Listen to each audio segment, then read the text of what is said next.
오늘 본문은 예수님의 기적 이야기입니다. 이 본문은 다른 기적 이야기들보다도 가장 짧은 이야기입니다. 마가가 왜 이 이야기를 이렇게 짧게 기술을 했는지 사실 알 수 없습니다. 단순한 사건이라고 생각하고 에피소드로 여겼는지 모르죠. 그러나 자세히 보면은 그러지 않는 것 같습니다. 이 이야기는 예수님의 기적 이야기 가운데서 유일하게 당시 생존 인물, 그것도 초대교회 수장이라고 할 수 있는 베드로와 관련된 이야기입니다. 이 베드로라고 불리우는 시몬의 비서가 바로 마가였거든요. 베드로의 통역관이기도 했습니다. 그래서 마가 입장에서 생존에 있는 베드로에 관련된 사건을 기술한다는 게 여간 조심스러운 일이 아니었을 겁니다. 그래서 아마도 사실관계만 간단하게 기록한다고 해서 이렇게 짧게 기록했지 않았을까, 그렇게 추정을 해봅니다. 나중에 마가복음을 대본으로 활용을 하고 누가복음이 기록이 되고요. 또 마가복음을 대본으로 해서 마태복음이 기록이 되는데요. 이 마태나 누가가 이 사건을 기록할 때 마가의 대본을 충실하게 따르고 있는 것을 볼 수 있습니다. 아주 간단하고 짧게 기록하고 있다는 겁니다. 그럼에도 불구하고 이 이야기를 자세히 보면 모든 기적 이야기가 안고 있는 요소들을 다 간직하고 있는데요. 첫 번째는 병자의 상황이 묘사되어 있고, 두 번째는 병자가 어떻게 될 것인가, 병자를 고쳐달라고 하는 간구가 있고요. 세 번째는 예수님께서 치유하시는 사건이 묘사되어 있고 그 기록되어 있는 것을 보게 됩니다. 간단하게 기록됐다고 해서 소홀하게 다룰 사건이 아니라는 겁니다. 오히려 이 간단한 이야기에 굉장히 중요하고 그리고 큰 의미가 함축되어 있지 않는가 싶습니다. 그것이 무엇일까? 오늘 찾아보면서 은혜를 나누겠습니다. 첫 번째 29절을 보면은 회당에서 나와 곧 야고보와 요한과 함께 시몬과 안드레의 집에 들어가시니, 이렇게 기록된 것을 보죠. 우리가 읽었습니다. 이 본문을 찬찬히 보십시오. 뭔가 어색합니다. 뭐가 지금 빠졌지요? 문장 주어가 없습니다. 누가 회당에서 나와서 베드로의 집에 들어갔다는 것인지 언급이 되어 있지 않습니다. 물론 헬라어 원전이나 영어 성경을 보면은 3인칭 남성 단수 그로 그렇게 묘사되어 있죠. 그래서 그가 회당에서 나와서 베드로의 집에 들어갔다, 이렇게 묘사되어 있습니다. 사실상 이 그가 누군지도 이 문맥만 가지고서는 알 수가 없습니다. 그래서 이게 애매하다고 판단을 했었는지 마가복음을 대본으로 하고 누가가 누가복음을 기록할 때 예수께서 하는 예수님의 이름을 주어로 분명히 명시하고 있고요. 마태도 역시 마가복음을 대본으로 할 때 예수께서 하고 분명히 주어를 명시하고 있습니다. 그런데 왜 마가는 본문의 주어를 예수께서라고 하지 않고 그냥 그라고 그렇게 표현을 했을까요? 그 이유는 명백하고 간단합니다. 그게 뭐냐 하면은 앞달락과 연결지어서 읽으라는 거죠. 앞달락과 연결지어서 읽으라는 것인데요. 앞달락은 21절부터 시작이 됩니다. 예수께서 안식일에 가버나움 회당에 들어가셨다는 거죠. 거기서 성경을 가르치셨습니다. 그런데 그 회당 안에 더러운 귀신 들린 사람이 있었다는 거죠. 그 더러운 귀신 들린 사람에게서 귀신을 쫓아내십니다. 그리고 오늘 본문 29절로 연결된다는 거죠. 그 회당에서 나와 베드로와 안드레의 집에 들어가셨다. 여러분 이 본문을 보십시오. 그가 회당에서 나왔다. 그리고 시몬의 집에 들어갔다 하는 겁니다. 나왔다, 들어갔다. 굉장히 대조된 동사죠. 한쪽에서는 나오고 한쪽으로는 들어갔습니다. 회당과 시몬의 집이라고 하는 이 집도 대조가 됩니다. 회당에서는 나오셨고 시몬의 베드로의 집으로는 들어가셨다 하는 겁니다. 예수님께서 회당에서 나와 시몬의 집으로 들어가셨다는 거죠. 마가는 매우 의도적으로 이런 구도를 사용을 하면서 이야기를 시작하고 있습니다. 이런 편집 구도는 굉장히 이례적입니다. 주어를 명시하지도 않으면서도 나오고 들어가셨다, 나왔다 들어갔다, 회당에서 나오셨다, 베드로의 집으로 들어가셨다, 이런 대조된 구도를 사용한 것은 복음서에서 매우 이례적인 것으로 볼 수가 있습니다.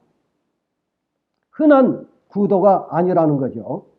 이렇게 이례적인 구도로 기술한 마가의 의도는 어디가 있을까요? 먼저 회당은 유대교의 핵심 기관이라는 것을 우리가 생각해야 됩니다.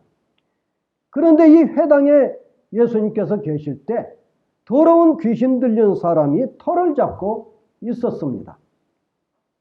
이 사람이 누군지 알 수 없습니다. 그러나 영적으로 어둠의 권세에게 붙잡힌 유대교의 지도자들을 상징한 것처럼 보입니다. 또는 유대교 자체를 상징하는 것 같이 보이기도 합니다.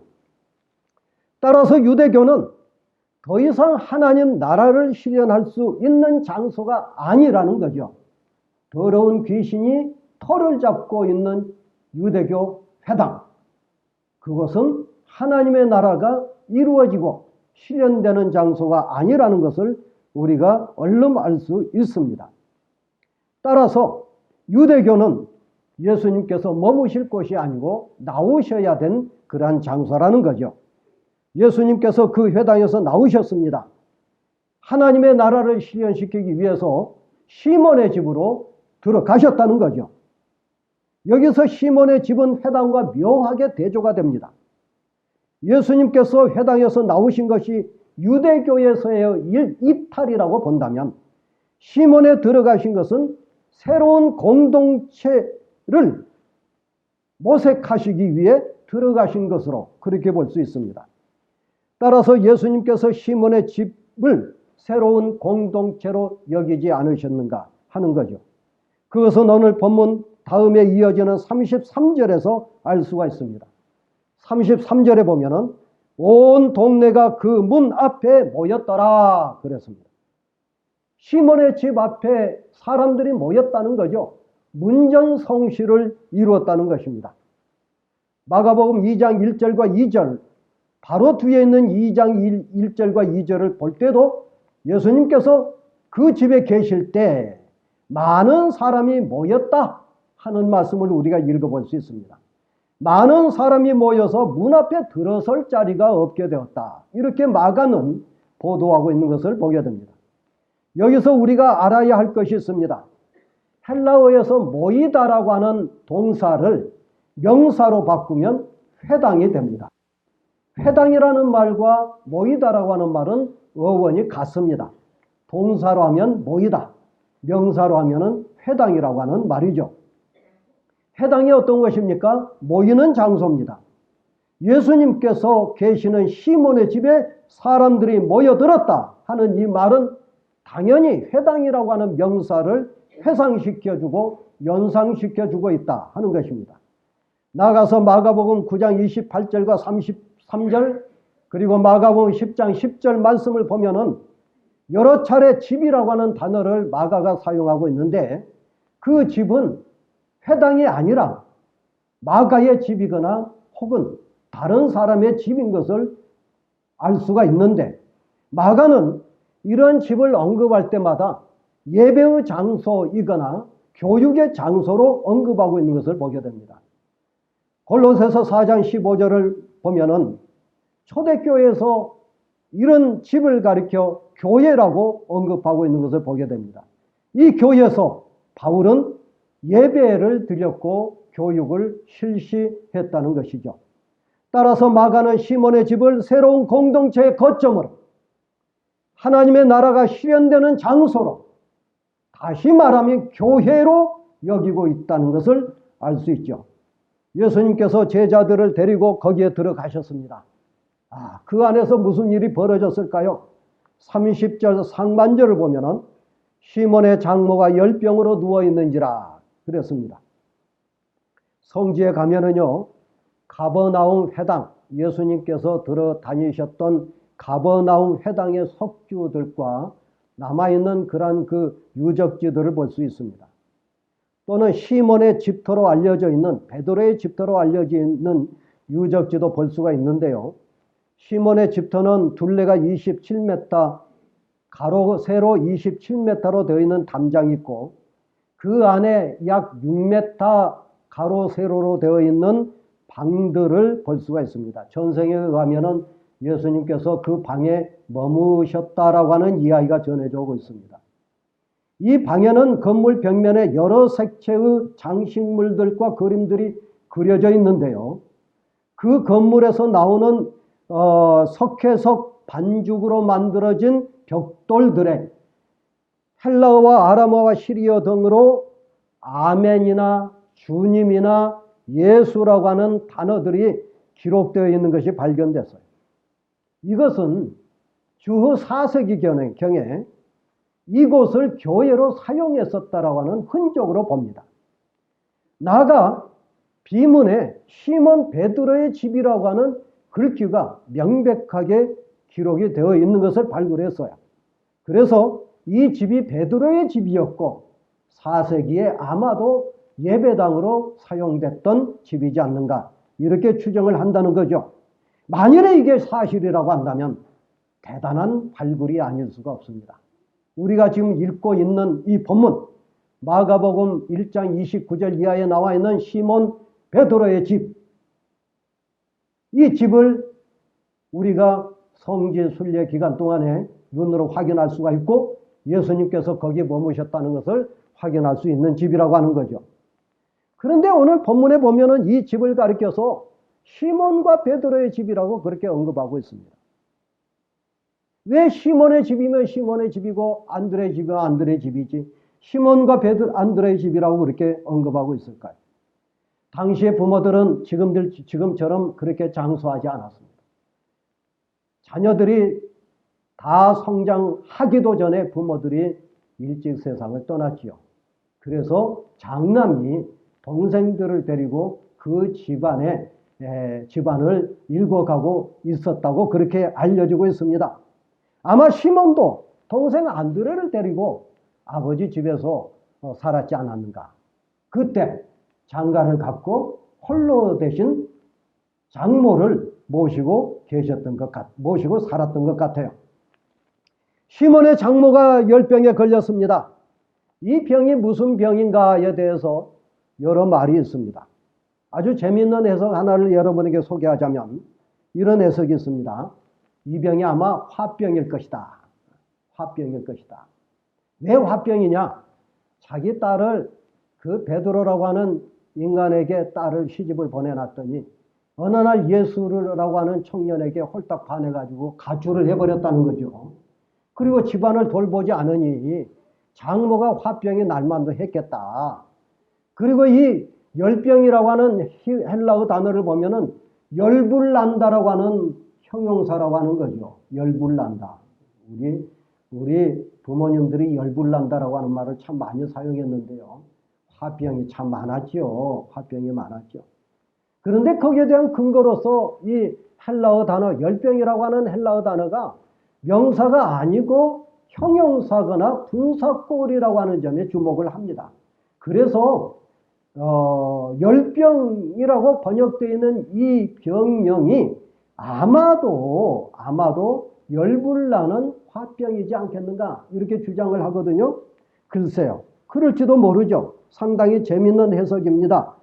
그러나 형용사와 분사이기 때문에 말라리아라든지 이런 열병이 아니고 화병이라고 해석을 하는 것은 너무나 논리 비약이 아닌가 그렇게 생각을 할 수 있고요. 상상에 근거한 해석이 아닌가 싶습니다. 전통적으로는 이 열병을 가리켜서 말라리아와 같은 풍토병으로 그렇게 봅니다. 요즘도 우리가 이 신종 코로나 바이러스에 감염이 되면 고열로 치솟는다고 그러잖아요. 사실 모든 그 바이러스에 감염이 되면 모든 그 감염병이 열병으로부터 시작이 됩니다. 열이 나죠. 고열에 고생을 하죠. 그런데 여러분, 해열제가 없고 항생제가 없는 고대 사회에서 이 장모, 시몬의 장모의 모습이 어떠했겠는가 하는 것을 우리가 짐작하고도 남음이 있습니다. 이 병이 어떤 병이냐 하는 게 중요한 게 아니고 시몬의 장모가 열병에 걸려서 자리에 누워 있었다라고 하는 것이 중요합니다. 여기서 누워 있다라고 하는 말은 미완료태로 쓰여져 있습니다. 지속적으로 누워 있다는 거죠. 어느 시점에서부터 계속 지금까지 누워 있다는 것입니다. 그래서 이 성경, 이 마가복음을 대본으로 하고 기록을 한 누가는 누가복음에서 중환열병으로 누워 있었다. 이렇게 번역을 하고 있습니다. 중환열병이라는 거죠. 구체적으로 표현하고 있는데요. 만성질환이라고 하는 것입니다. 자, 30절 하반절을 보면 사람들이 곧 그 여자에 대하여 예수께 여짜온대 그랬습니다. 여기서 사람들은 누굴까요? 예수님께 그 여자에 대해서 말하고 있는 사람들이 누굴까? 알 수 없죠. 동행하는 제자들일 수도 있고 아니면 그 집안 다른 식구들일 수도 있습니다. 분명한 것은 시몬의 장모의 열병을 걱정하고 있는 이들이 예수님께 이 일을 말씀드리고 있다는 거죠. 우리말 성경에 여쭈었다라고 되어 있는 이 말은 헬라어 원문에서 말하고 있다라고 하는 평서문입니다. 그리고 여쭈었다라고 하는 말은 구했다라고 하는 그런 말인데요. 그냥 헬라어 원문에 보면 말하고 있다, 말한다 그런 말입니다. 현재형으로 쓰여져 있습니다. 굉장히 어색하죠. 어렵습니다. 현대 번역자들도 이 구문이 어렵다고 생각을 해서 우리말 성경에 여쭈었다라고 그렇게 의역을 한 겁니다. 사람들이 시몬의 장모의 열병을 치료해달라고 예수님께 요구한 것처럼 여쭈었다. 그렇게 번역한 거죠. 누가는 이 본문을 가리켜서 그를 위하여 예수께 구했다. 이렇게 구체적으로 바꾸었습니다.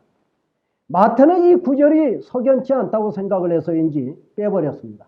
그리고 마태복음에 보면은 이 30절 하반절이 없습니다. 그렇다면 왜 마가는 이처럼 문맥에 어울리지 않게 현재형으로 이렇게 썼을까요? 하는 것. 만일에 마가가 잘못 쓴 게 아니라고 한다면 분명한 의도가 있지 않겠습니까? 마가가 잘못 쓸 리가 없죠. 의도가 있다고 봅니다. 이 본문을 다시 한번 찬찬히 사역을 하면 이렇게 읽을 수가 있습니다. 그리고 그들이 그녀에 관하여 그에게 말하고 있다. 누군지 모르는 사람들이 시몬의 장모에 관하여 예수께 말하고 있다.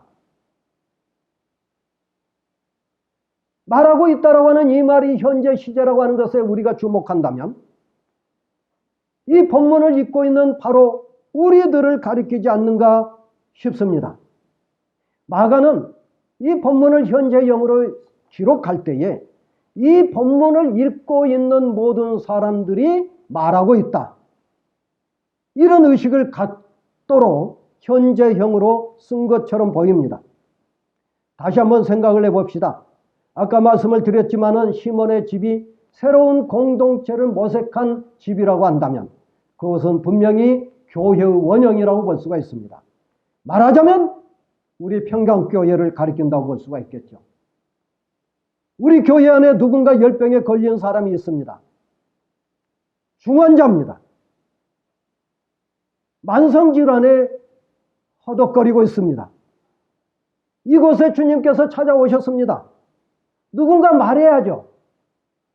예수님께 말씀을 해야 되지 않겠습니까? 그 누군가가 누구여야 되겠습니까? 바로 우리여야 된다는 거죠. 우리들 자신, 우리 옆에 앓고 시름시름 누워있는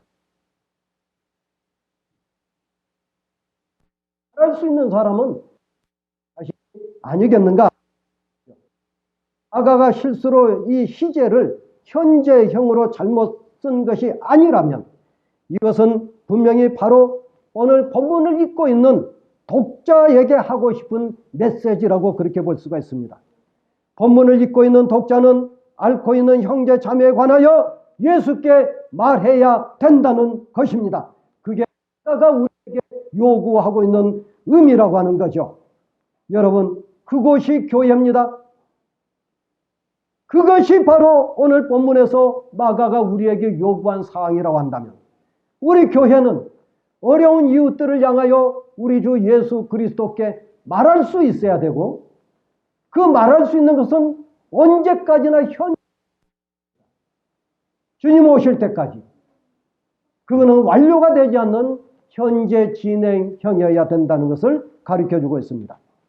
여러분, 그렇지 않으면 현재형으로 기록된 마가의 본문을 누가처럼 그를 위하여 예수께 구했다라고 수정하든지 마태처럼 아예 이 구문을 빼버려야 될 줄로 압니다.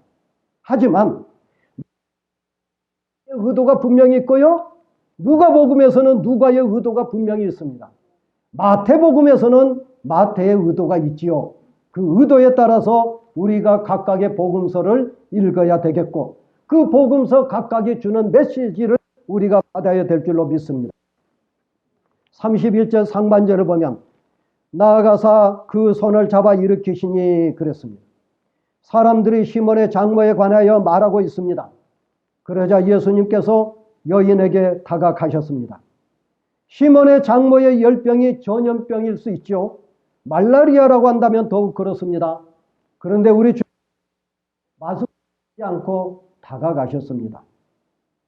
하나님의 아들이신 예수께서 떨어져 계셔도 말씀 한마디로 시몬 장모의 열병을 고쳐주실 수 있습니다. 그럼에도 불구하고 멀찍이 떨어져 계시면서 명령하지 아니하시고 이 환자를 향하여 다가가셨습니다.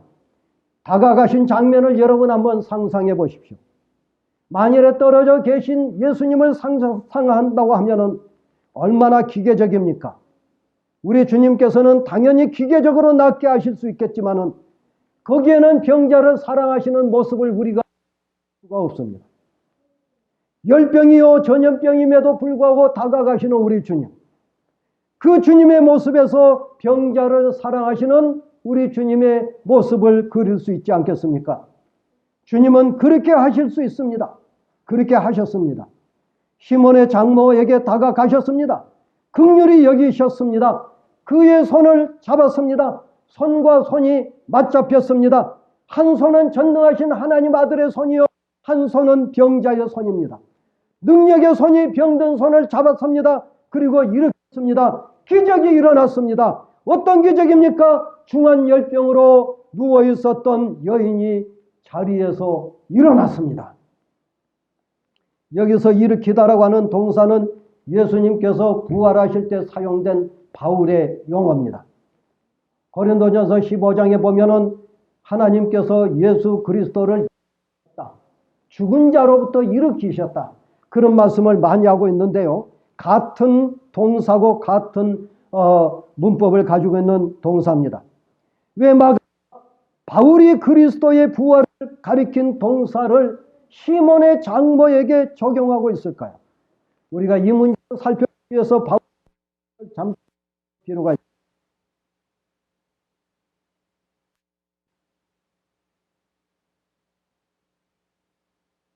그리스도도 다시 살아나지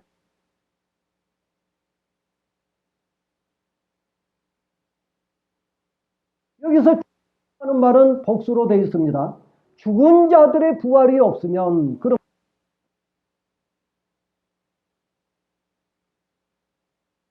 그리스도가 부활하셨기 때문에 우리가 15장 13은 죽은 자들의 부활이 없다면 그리스도의 부활도 없다고 그렇게 말을.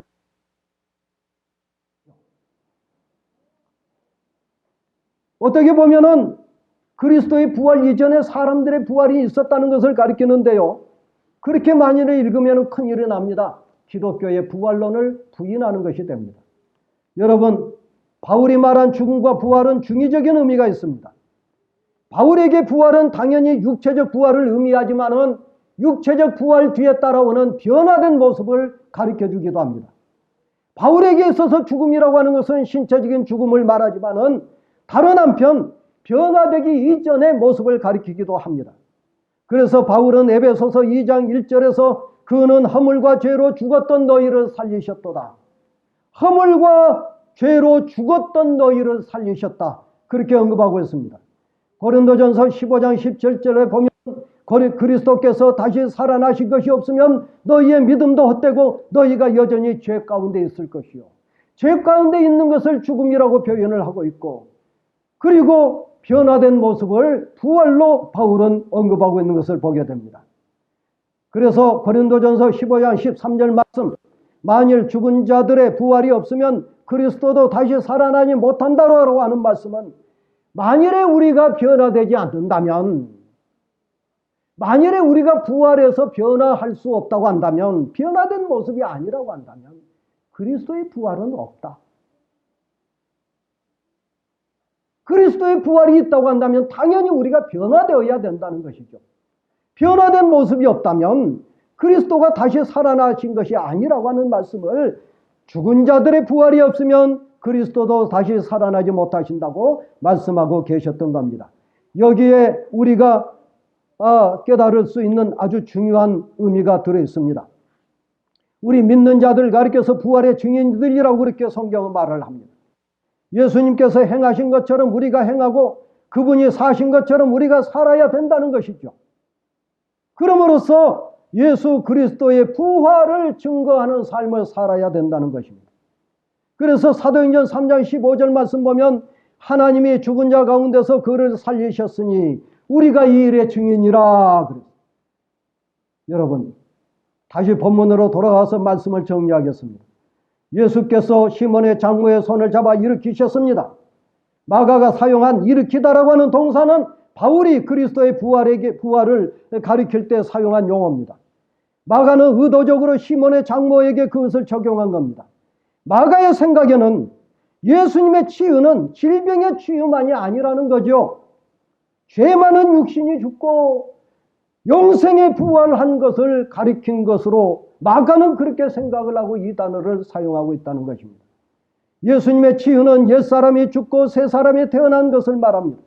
새 사람으로 태어난 시몬의 장모, 삶의 변화가 부활의 증인의 삶을 산 거죠. 그것이 뭡니까? 31절 하반절입니다. 열병이 떠나고 여자가 그들에게 수종드니라. 병이 떠났습니다. 그리고 수종들었습니다. 수종들다라고 하는 말은 섬기다라고 하는 말입니다. 이 수종들다라고 하는 말은 마가복음 바로 앞에 13절에서 1장 13절에서 예수님께서 광야에서 금식하시고 사탄에게 시험 받으신 후에 천사들이 예수님을 수종들더라 하는 단어와 같습니다. 마가는 천사들이 예수님을 섬기는 것 같이 시몬의 장모가 예수님을 섬겼다라고 그렇게 표현하고 있는 겁니다. 열병을 앓고 있는 시몬의 장모가 마치 천사들처럼 예수님과 그의 제자들을 섬긴 것이지요. 죄와 질고로부터 해방된 여인이 일어나서 예수 공동체를 섬긴 겁니다.